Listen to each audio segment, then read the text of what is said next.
Good morning. Good morning, guys. Good morning, Jade. My hair is still wet. How are you guys doing this morning? I need to put some chapstick on. Hold on. My lips is dry. You better not mess with my food, Rocket. I'll beat your behind.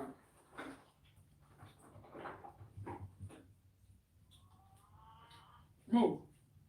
Look, Rocket about to get in trouble. I just came on, girl. I'm late. I'm late today. It's me. It's cold up in here, right?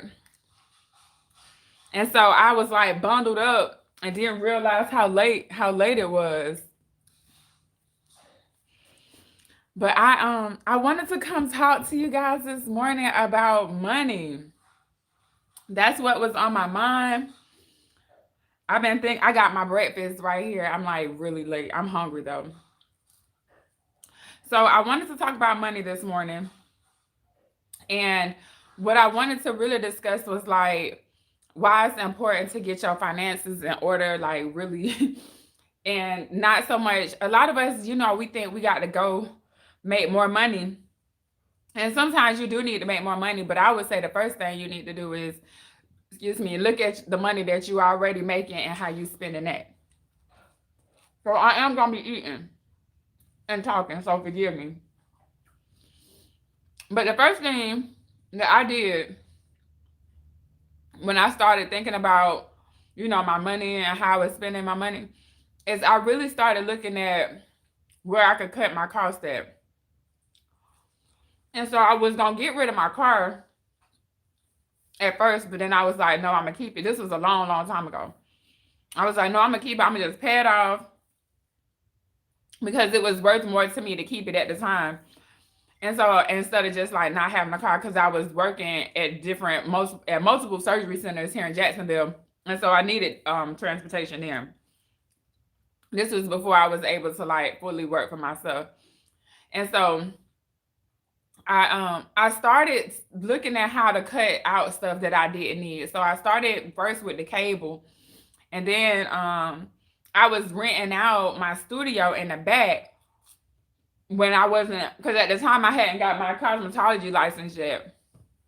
Or I was finishing up, I was finishing up cosmetology school.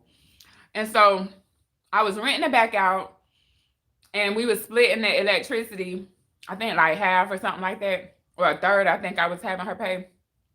And so that's what I first did. That was like the first house hacking, I guess you could say that I did.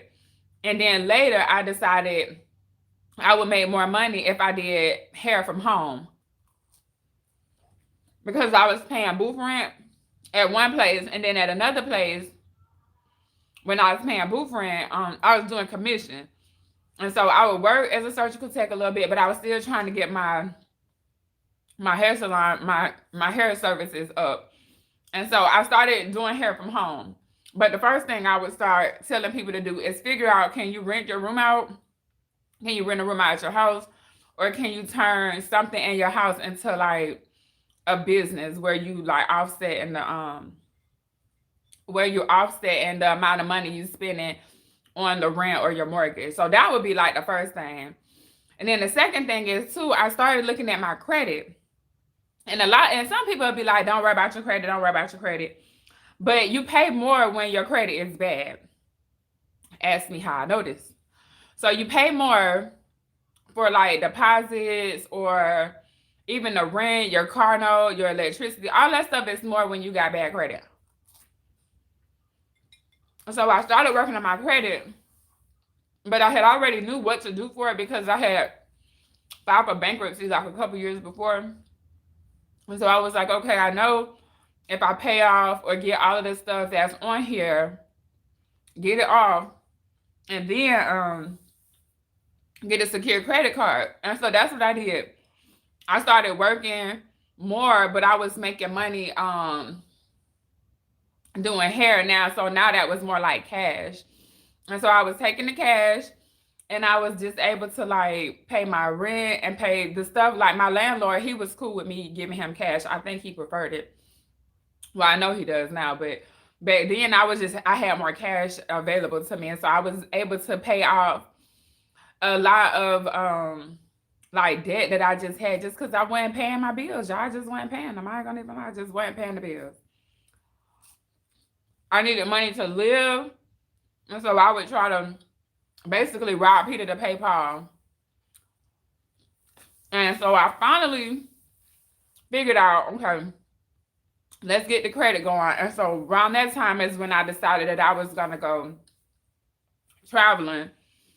This is like a couple years later. I decided I was gonna go traveling because it was worth more for me to go traveling as a surgical tech than it was for me to work in Jacksonville as a full-time staffer or even a PRN person. Like, it just was more money. And so I went and after I lowered my bills as low as I can get them, then I started making more money. But I wasn't, even though I was making more money, I wasn't spending more money. I just was still kind of scared to spend money for a little while. Because I already know, like, if I was going to end up back in the same situation. And then I started becoming more aware of, like, the behaviors that I was having. So, like, money behavior. So I stopped, even though I wasn't spending money on, like, irrelevant things, I was still maybe like do stuff that really wasn't gonna like benefit me in the long run as far as the financial goals that I had. So I really started, instead of going out on the weekends with my friends, I started working on my business. I do. I got one LLC, and then I do business as a couple other different people. And so I'm about to get another LLC though. I'm just trying to debate on if I want to do it because I kind of want to dissolve one and start a new one just to have it more focused on me as a whole, like as an enterprise versus like the one business. But yeah, I have one. And then when you have like LLCs and stuff like that, it does help with your taxes. And that was another thing too. I started wanting to make more money, but I knew if I made too much more money, I was going to have to pay more taxes. And so going traveling helped me make the most money that I could make without having to increase my taxes, because most of the money when you're traveling, or not most of it, but at least half of it comes from the housing stipend and your meal, the food that you get for your meals. And so that kind of helps you too with your taxes. So even like, let's just say you have a home business, right? And you're traveling as a surgical tech, that really puts you, or a SPD tech or whatever else that you can travel as, because you can travel as, you know, multiple things, phlebotomists, nurses, and all that stuff. But if you're traveling or contracting your services out, then it makes your household, I want to open, it makes it more beneficial for you to live at where you said. That's what I was going to say. I want to open a solo cleaning company. So I'm doing my research on how to get my here in Florida. So go to sunbiz.org. Go to sunbiz.org. That's where you go fill out the LLC or your fictitious name. You can do all that stuff on sunbiz.org. And then after you start working under your LLC, if it's your home business, you can still have a separate mailing address. And at the separate mailing address is where you would have like, where you would basically, it would be like the business address, but the physical location would be your home address. Oh, it don't take long. It's quick. Like, you have the money, I want to say I think it was like $130 or something like that. And once you get that, you get your EIN number. Or do you get your EIN number first? You will need to get your EIN number. I think you get the tax. I think you register it first, and then you get an EIN number. Yeah, because you have to have an address for the EIN number, and then the EIN number is free. After you do that, then you want to maybe get a business phone. Like T-Mobile has T-Mobile Business, which is actually who I have my service through, even though T-Mobile is not the best service to have. But if you're trying to build business credit, you can go with T-Mobile Business. You can get a Capital One business account. If not Capital One, then you can do a Chase business account. So you will need to start to do the LLC and all that stuff to start a business, you'll need you have to register with the state, like you say. So register at sunbiz.org for Florida. And then you get your EIN number, but you'll need I would get a post office box from the USP, what is it? UPS. Not the post, yeah, no, Sunbiz, SUNBIZ.org.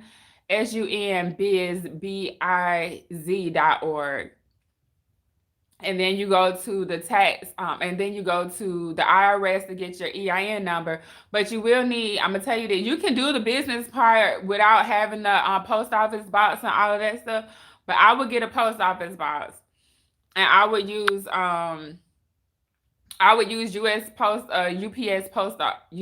instead of the post office, because UPS is gonna give you a physical street address and not what, Jade.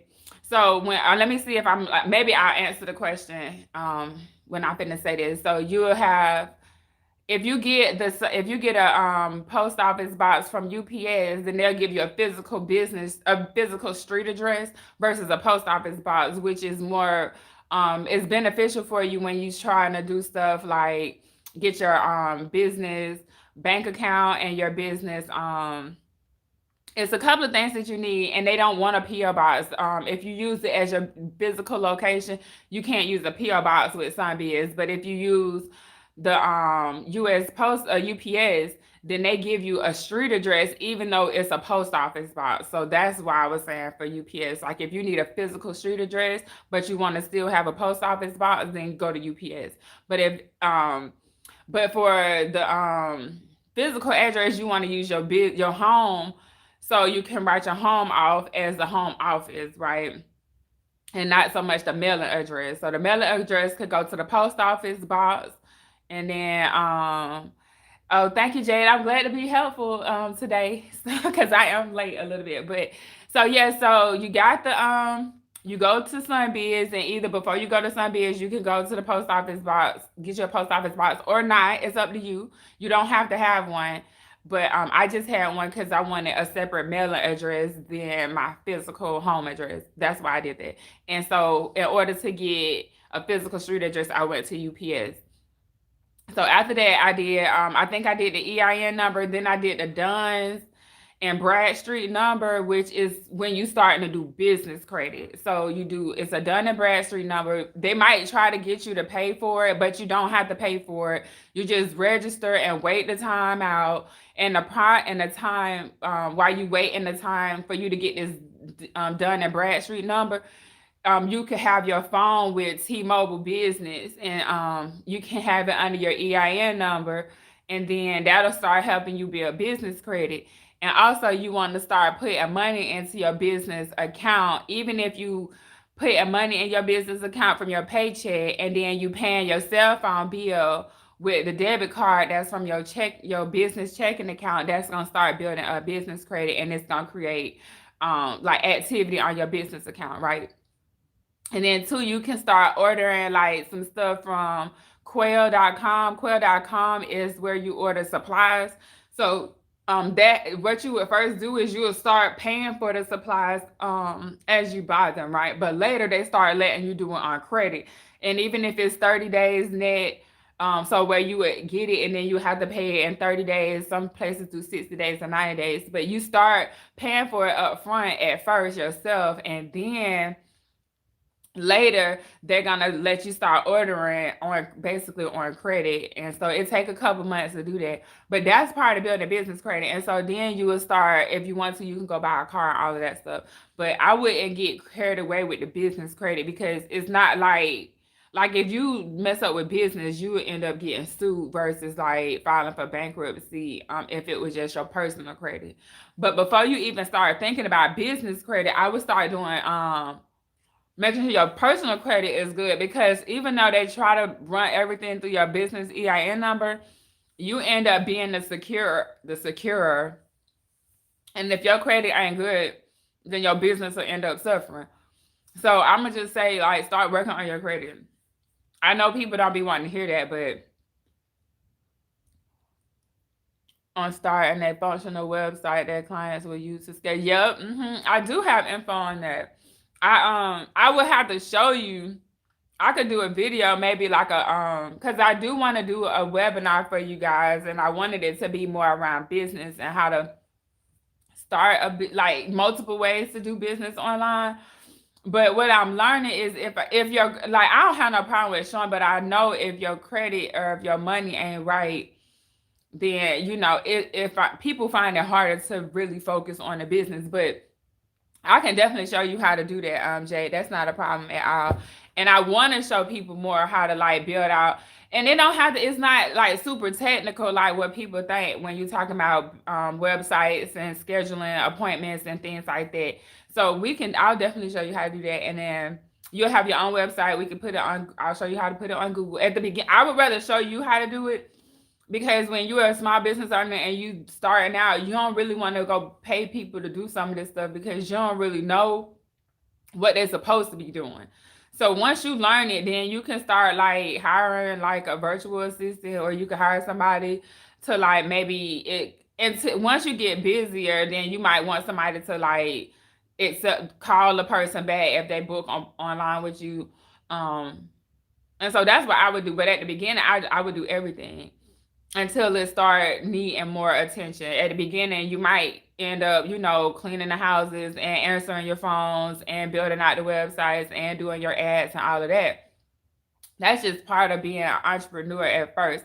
Then it go more into business, right? It go more into business as the business grows. So once you get, comfortable with maybe getting more sales or marketing, then you could probably pass that off to somebody else to do. But just from what I've learned in business, it just make more sense for me to know how to do everything first and then show the other people that I want to hire or work with how to how to do it to help me out. But at the beginning, people mess up where they like put other people in charge of stuff and they don't know how to operate it themselves. So if that person quit, then all the knowledge gone with them. So if it's up to me, I'm gonna learn how to do it. Then I'm gonna be like, okay, now I need somebody to start. Like maybe I need an assistant to call these people back, because I'm too busy cleaning houses. Or maybe I need to start paying somebody to do my social media marketing because I do better on the sales or the marketing aspect. So it's just knowing that. But at the beginning, you're gonna do everything, and there's nothing wrong with doing everything until you can figure out if this is something that is really viable or you're not. But I would just make sure like it's easier when your bills are paid and your money is right to do business than it is when you out here struggling and you need to be able to eat and you can't feed your family. And so I went through like different phases of my entrepreneurship, like of the role of being an entrepreneur. And I remember like one time just like saying, okay, I just want to do this full time, but realistically I couldn't do it full time because it didn't pay enough money. So you have to be mindful of like, am I gonna make enough money to be able to make the right decisions in business. So first, like I'll tell people, keep your job. Like if you're working at a job or whatever, don't look at the job like, oh, it's not paying me enough or whatever. Just make sure whatever you're doing with the money that you're getting from your job is going as far as it could possibly go, and not like if you're buying stuff like cars and stuff like that. Cars lose value. That's a liability versus an asset. So assets is stuff you pay for and that grow your money. So that's what we're trying to do. We're not out here buying stuff that doesn't, benefit our financial well-being. So even if you did buy a house, like for some people, they want to buy houses and stuff, and I just went and buy a house, like a single family home. Like that, just if I did have a single family home on the property itself would be making money. It's all about looking at yourself, and people don't think about it, but you're a whole business whether you realize it or not. And if you don't realize that you are a business, then other people around you gonna benefit from that. So either you're gonna be an employee or you're gonna be a consumer. Instead of making the products and stuff like that, then you'll be a consumer of the products. So I would rather be a creator of the product, and I would rather be the boss instead of being the employee. And so there's nothing wrong with working though, because what I see is people, they'll go out here and they'll raise capital, right? Or they'll be like these startup businesses, and then because they got the money so easy, they like spending it frivolously, like they just blowing through the money. But when you actually work for your money, then you work for how far you want it to go. So we do better when we have to put in a little bit of skin in the game than if we just like somebody hand us something. When we get handed something, we don't treat it with the same kind of like appreciation that if you had to pay for it or if you had to work for it, that you would appreciate it. But I just think too, a lot of us we get comfortable with going to work and stuff. And it's like I said, it's nothing wrong with going to work, but that's not gonna get you wealthy. That's not gonna get you rich. It's not like most people, they're gonna continue working paycheck to paycheck. They're not gonna have any like financial they're not gonna have money waiting like if something happens. Like most people don't have $1,000 in the bank account, or not a bank account, or have access to $1,000 if something happened, and that sucks because I know what it's like. Like I know what it's like to not have enough money to do certain things or to make certain moves. But I also know that it took me to kind of like change that. It wasn't nobody else's like responsibility. It was nobody else that was gonna look out for me, no matter how hard I worked, no matter how much, effort I put into a job. Like at the end of the day, if you don't have like, if you're working at a job, you're at the mercy of the people that you work with and for. So I'm just not in a position to let other people have that type of control over my life anymore. And I would advise nobody to let other people have that kind of control over you, because then like you have to go to work and they might, make you work on your kid's birthday, or like, or you want to go on a vacation and you can't go because everybody else is on vacation at the same time. Like, I just think having a hustle outside of work, having a stream of income outside of work, is just gonna benefit you and your mind. You're gonna think completely different. Like I promise you, when you start making money on your own, and then it's cash and it's in your hand, and you don't have to pay like taxes up front on it, at first, depending on how much money you're making. Like at some point you might have to pay some taxes on it, but I mean, you can make up to $10,000 or $15,000 without paying taxes on it. And then even if you are making mostly money cash, like how do they know how much money you making? You know what I'm saying? So, and then you ain't gotta wait 2 weeks to make the money. Like when you working for somebody, you gotta wait 2 weeks for them to pay you, or a week for them to pay you. Now they have some like this one company online, or this one, what is it? It's called CareRev. It's a per diem company. Now they paying out twice a week as for surgical tests, or I think they do all medical. And I think that's kind of good because most people don't want to put in work and then like and then have to wait 2 weeks or a week to get their money. But when you start working for yourself, like you ain't got to be bothered with people attitudes. You get to go make the money on your own time. Like that to me was just life changing. And then to be able to do it online, to me, made it even better. Now I won't be able to make certain cash transactions online, because most of my transactions online are through credit cards and things like that. So you have to pay when you online. You have to pay a credit card processing service, PayPal, Stripe, those type of places, Square. So you have to pay for that, but even though you have to pay for that, the volume is so much more. You have access to so many more people that you don't really mind paying, And then even then, you still get up to I think it's $15,000 without it having to be taxed. So that's cool until you make over $15,000. You just keep it in your pocket.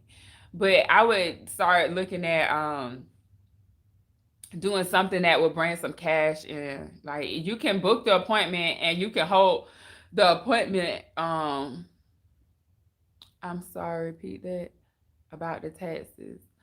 I don't know what part about the taxes, Jade. Ask me. I don't know what part. I don't know what I was talking about. Cause I know it's delayed. I know it's a delay on the feed. But what I can tell you about taxes, oh, maybe the 15, it's like either 10 to 15,000 dollars that you can make. Yeah, that you can keep without, if it's cash, it's up to, I think it's 15. It used to be 10 or something like that, but you can keep the money. You don't have to report that at first. So while you out here making cash, if you clean the houses, if you want to stay legit, I mean, you could just keep, after 10,000, you can start reporting it. Yeah, and so I would just keep the money. What I would do is, Jay, what I did is for my hair clients, I would have them book their appointments online. They would have to put a credit card on file just to hold the appointment, or sometimes to pay their deposit, depending on if it was a big job. And then when I would do the job, once I'm done with the service or whatever, then I would just tell them to bring me cash. I want cash. Now, some people I would do like cards and stuff like that, and they would have to pay a processing fee. So there's that. But I prefer cash, and most of them know that. So, but I do provide those options of having like a card or something like that. I will process a payment that way, but I like cash. And so I would look into like for you, I would do the home, I would do cleanings and I would book the appointments online, and then I would have them pay with a credit card to hold the spot. You can either have them hold the spot with a credit card, or you can have them pay, and then they can pay you up front before you even get there, or deposit or something like that, and then they can pay you the rest cash. But I would try to get as much cash as possible, just letting them book online and put in their card on file. So if they cancel, then you would charge them a cancellation fee through their card. Um, or yeah, pretty much it was a cancellation fee, or like a deposit just to hold their spot if it was a big job. Or like if I was gonna be doing some braids or something like that, then I would have a deposit. About how long did it take you to get the business? If you remember the business, I think I was already doing business before I went and actually got like the other like. But the thing about, so with my cosmetology service, you basically can freelance in Florida as a cosmetologist. So that service was a little bit different. Now when I was doing freelancing for like web services, like online services and stuff like that, building out websites or social media marketing, that kind of stuff, I would ask for a deposit, but most of the time I would have to take a check or a card with them, because most of my services was digital, so they paying you online. But when it was with hair, I could work under my name as a freelancer, as a cosmetologist. So, but if you go and do the Sunbiz thing, what's gonna happen is you're gonna be registered with like the IRS in Florida, but it's not the IRS. It's like whatever the Florida tax people are. So Sunbiz registers you with them. So you'll end up having to pay some type of like fee, once you start making money. But as long as the money is not being processed online, you can kind of make up the numbers. If that make it, I mean, if we're being honest, you can kind of make up the numbers. And so, but once you start processing payments online, then you really have to look at the fact that you're being watched. As soon as you do anything online, you're under like the microscope. And so you just have to be careful with that. But yeah, I would try to get as much cash as I could possibly get, and then maybe if you needed to put if you needed to put money into your checking account, then you could go get a money order, or you could go take it to your local bank and they could deposit. If you banking with like somebody that's local, like if you did a Chase business account, you could just go into like a Chase branch and then deposit the cash in there. But be careful on how much cash you deposit in, because like you're gonna be paying taxes. Pretty much just be prepared to pay taxes on whatever can be tracked. So, and then you'll be all right. But if you do like 10%, you're good. It's not gonna be a 10% bill, hopefully. But if you do 10%, then you should be good. And just make sure you pay it on time. But I wanted to just talk about yeah, the financial part of it, because a lot of people really need to make sure that they hit their money right. And the better your credit is, the better you'll be able, the more access to certain things you'll have. And I mean, even though credit is not everything, but it is a nice part of the puzzle. Like if you want to play, the game, it's people out here, the big people, like the big boys is using credit. And so, if you can float something for 30 days and you know that you get in a certain amount of money in per month, I wouldn't float more than I would make, because if something happened and they want their money, they want you to pay the line of credit, then you're gonna have to pay that. But just having access to, like, let's just say you wanted to buy a building and the building went on sale for $50,000 and you got access to 100,000. Like, why wouldn't you go buy the building and then resell it? Even if you only made $10,000 on the sale, like you just made a quick $10,000 because you had access to 50K when most people don't have access to $1,000. So that's where I'm at with it. Even though I don't really, like I'm saying, I'm not a fan of credit like that. I just know that it's a game being played, and if you want to really be in the game, to have access to a certain amount of money is gonna give you leverage over your competition. And so we trying to have leverage. We want leverage in our life. We want to be able to get access to things when other people can't get access to them, because then that's where the deals being made at. That's where the money being made. So, like I said, if you can get access to $50,000 to buy a house, and you can sell that house or whatever, and for 60,000 in 25 days, you made $10,000 in 25 days, and then you pay your debt off, and then you keep the rest, and the rest is just profit. So that's why I want people to start looking at their money. It's not hard to fix your credit. It's not hard for you to pull your credit. I use Experian.com. They give me all three credit reports. They're the most accurate that I've seen. So I use them. And then what I did was I sent a validation letter to the three credit bureaus. I sent it certified mail, and I had all of the creditors that was reporting to me. I had all of them listed on the validation letters, and I requested that Experian, TransUnion, and Equifax had these companies validate that I owed them and that they have a right to be reporting on me. And if the company didn't report back within 30 days, they automatically was removed from my credit report.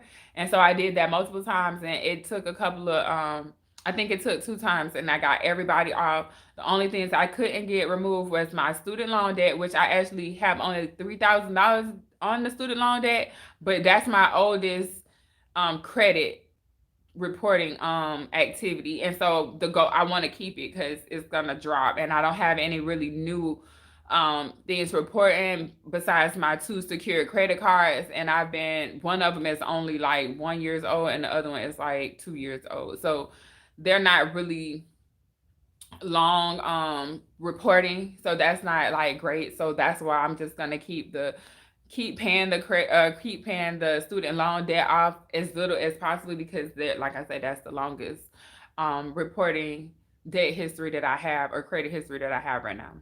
And so that's that. And then the other thing that you can't get off is medical bills.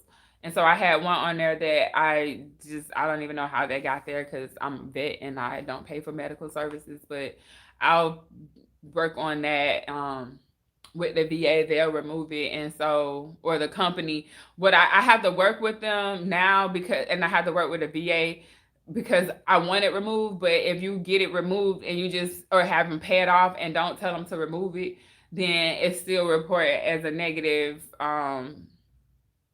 credit item. So I want them to remove it, so I'll pay them to remove it. I'm not paying them. I'll pay them to remove it. Is the whole point. And so, yeah, but other than that, it got everything off. All like the old stuff that needed to come off, all that stuff came off, and I did it all myself. I didn't pay a company to do it.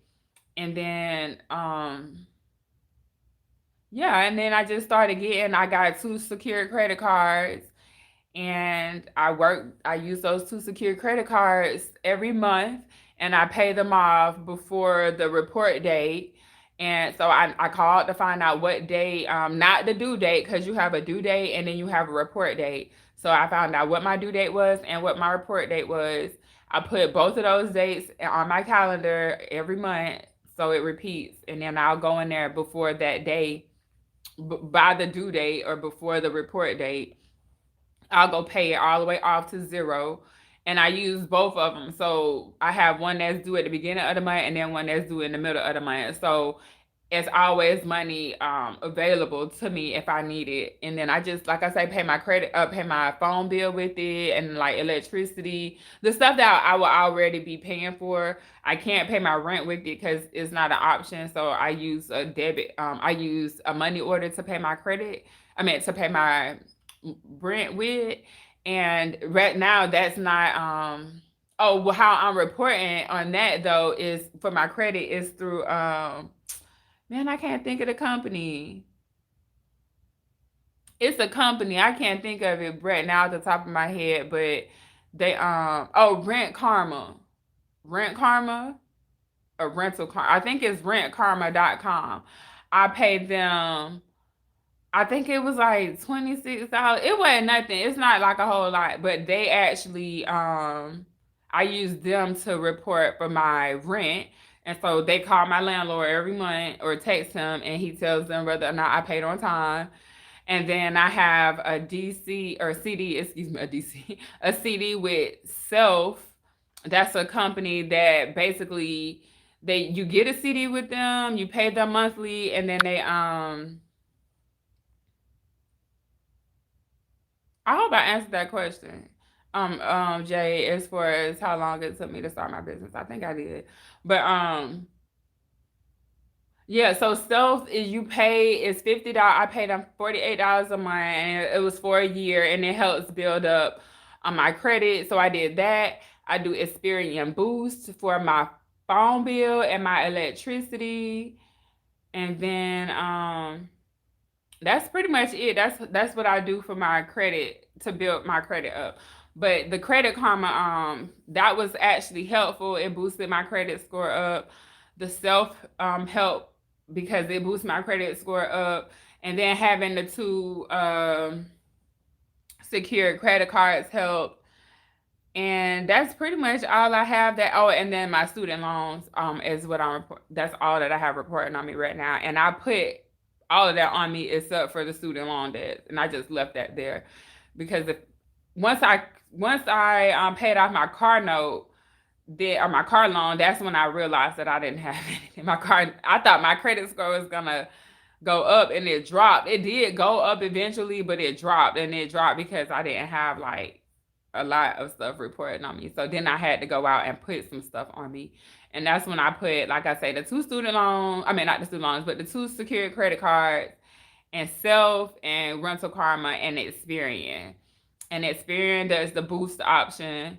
So what it does is it'll let you attach a bank account or a credit card, and it'll go in and find about 3 or 4 payments, and it'll say, okay, we see JEA, which is my electricity company. We see that you purchase electricity from them every month, and then they'll boost it. And so they did that with my JEA and with T-Mobile, because T-Mobile business wasn't reporting on my personal credit. So that was how I got it to report on my personal credit. So I guess that should be really it. My phone finna go dead. I think I got like 5% on here. I hope I answered your question, Jay, as far as how long did it take. Oh yeah, I did. It doesn't take that long. I think it was like ready within a day or two. They email you like your certificate and all that stuff, and then you're in business. So I hope this was helpful to you. I hope that if anybody is out there and they are thinking about going into business or anything like that, that before you start doing all of that stuff, you get your finances in order, so you will actually, be more prepared to be in business, because you'll have better health habits, like financial habits. I'm getting tongue-tied. So I'm gonna go ahead and go. I want to actually get some work done, but I hope you enjoyed the video. Thank you for joining me, Jay. I will see you if you join me this evening, I'll be back this evening. And then if not, I'll see you on my next video. Please have a wonderful day. It's gloomy outside today, so I don't know what that's about, but I'm gonna enjoy it either way. And then I will catch you guys later. Bye.